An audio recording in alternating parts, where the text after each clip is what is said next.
Assalamualaikum warahmatullahi wabarakatuh. Selamat pagi, salam sejahtera buat kita semua, salam sehat selalu dan salam mudiluhur. Baik, kita kembali lagi pada mata kuliah isu sosial dan praktek profesionalisme. Pada pertemuan sebelumnya, pada video sebelumnya, bahwa kita sudah pernah membahas mengenai kode etik profesi, yang mana pada penjelasan kode etik profesi tersebut, kode etik profesi merupakan suatu peraturan, yang mana peraturan tersebut sudah disepakati, sudah disetujui oleh suatu komunitas, suatu perkumpulan, yang mana normal tersebut digunakan untuk landasan untuk bertingkah laku atau berperilaku di dalam suatu komunitas.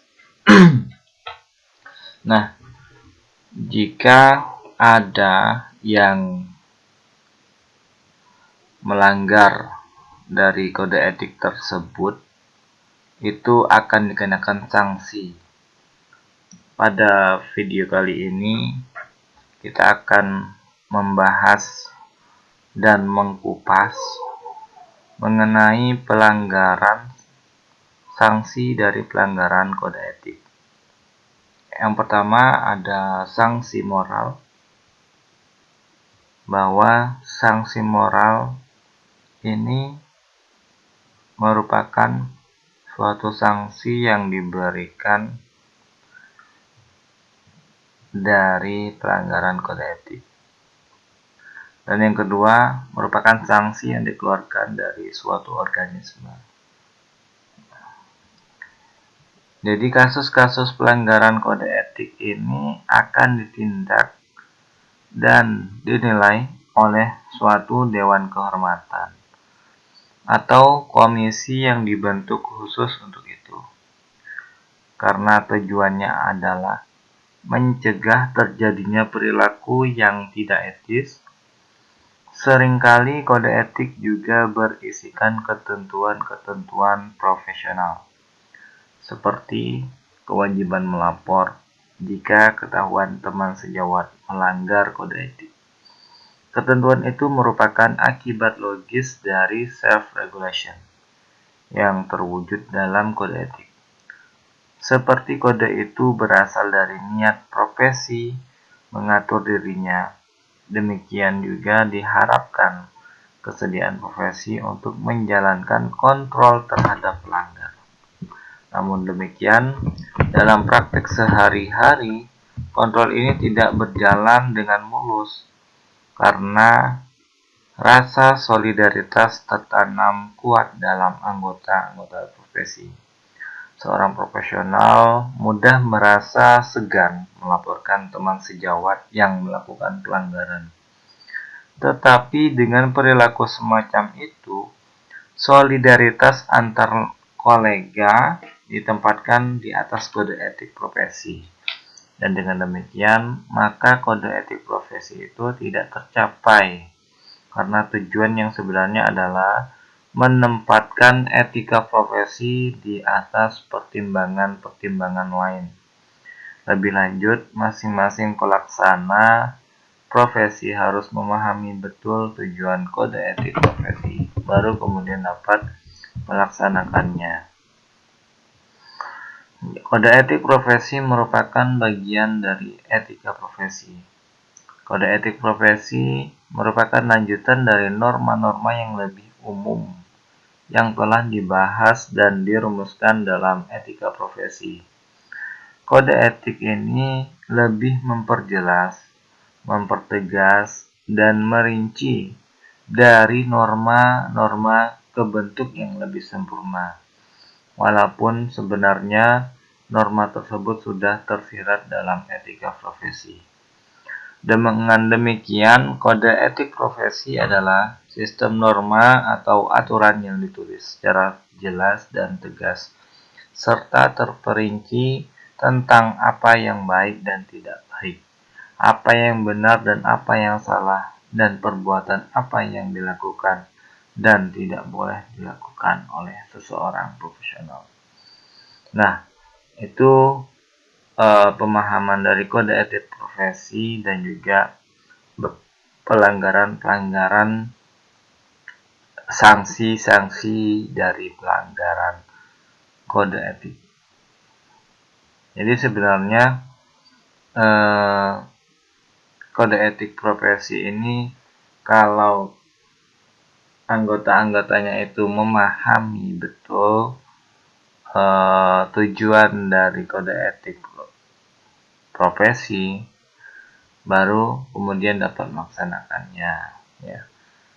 Kadang ada seorang profesional itu karena yang melanggar itu merupakan teman ataupun teman dekatnya, sehingga seorang yang profesional itu merasa segan melaporkan untuk melakukan pelanggaran.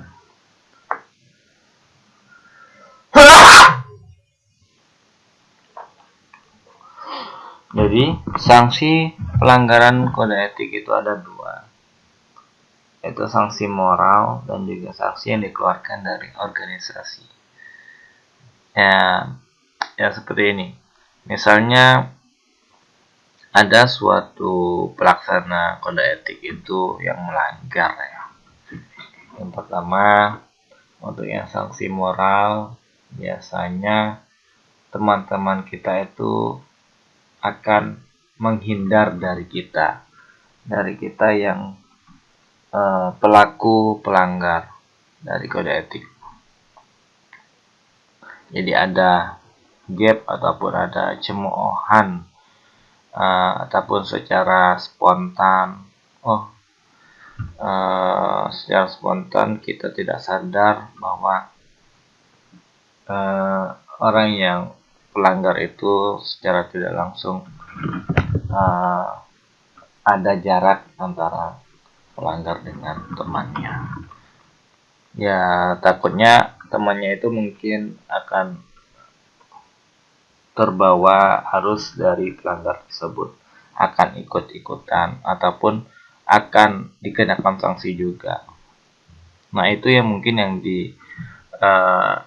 merupakan sanksi moral bagi pelanggar kode etik. Misalnya kita di suatu masyarakat yang harusnya itu kita bisa hidup aman, tentram, dan damai. Nah, mungkin ada suatu teman kita atau tetangga kita yang mungkin ya, entah itu mencuri ataupun berkelahi ataupun membunuh orang. Nah, di suatu masyarakat tersebut, nah sanksi moral itu mungkin tetangga-tetangga kita itu akan takut dengan orang tersebut, terus akan istilahnya untuk hubungan dari kekeluargaan kita sudah mulai redam.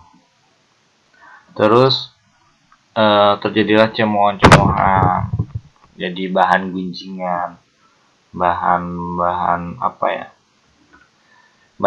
gosip orang, bahan omongan orang.